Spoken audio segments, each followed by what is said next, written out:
जोड़कर सर झुकाकर नमस्कार करता हूँ।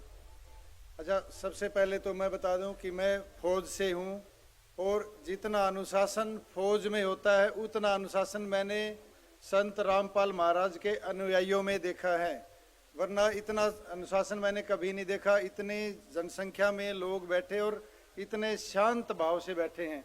या तो ये फौज में अनुशासन था या फिर ये संत रामपाल महाराज के अनुयायियों का अनुशासन है। इसके लिए मैं आपका बहुत बहुत आभारी रहूँगा। संत रामपाल महाराज की बातें सिर्फ हरियाणा तक सीमित नहीं है।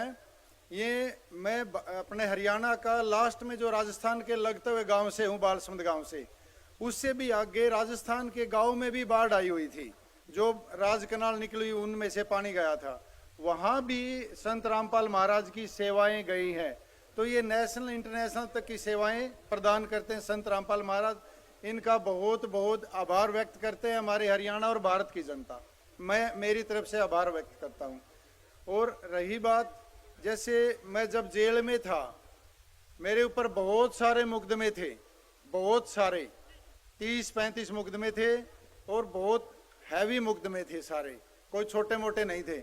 जब उस वक्त मैंने देखा और सुना और पढ़ा संत रामपाल महाराज की बातों को, तो वहां से मुझे पता चला कि जीवन कुछ और भी है, जीवन सिर्फ लड़ाइयाँ नहीं है। तो वो जीवन जब मैंने उनको देखा कि मैं जब बाहर निकलूंगा तो ये जीवन जिएंगे और ये चीजें सारी त्याग कर देंगे। उसके बाद मैंने शादी करवाई।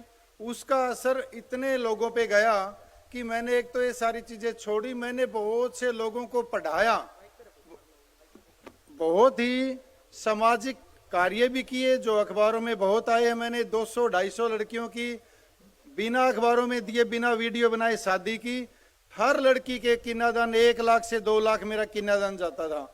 और मैंने ये संत रामपाल महाराज की कृपा थी जो मैं इतना कर रहा था। और इसके बाद मैंने अपने बच्चों को भी पढ़ाया। मैं अब भी पढ़ रहा हूँ। मुझे दिल्ली में स्टेट गवर्नमेंट यूनिवर्सिटी से डॉक्टरेट की उपाधि मिली है, ये समाज सेवा के लिए। ये भी मैं संत रामपाल महाराज को ही अर्पित करता हूँ। और रही बात, मेरी धर्मपत्नी भी हरियाणा की HAU से, एग्रीकल्चर यूनिवर्सिटी से हरियाणा की टॉपर रही है और वो राष्ट्रपति से गोल्ड मेडलिस्ट भी है। ये सब हम इन्हीं की, जो इनको देख के, इनकी बातों को सुन के हमने अपना जीवन को इस तरह चलाया। तो मैं तो चाहता हूं कि जब हम इतने गटर में से निकल के इस जीवन को यहाँ ला सकते हैं तो एक आम इंसान कहाँ जा सकता है। तो प्रेरणा तो मिलती है।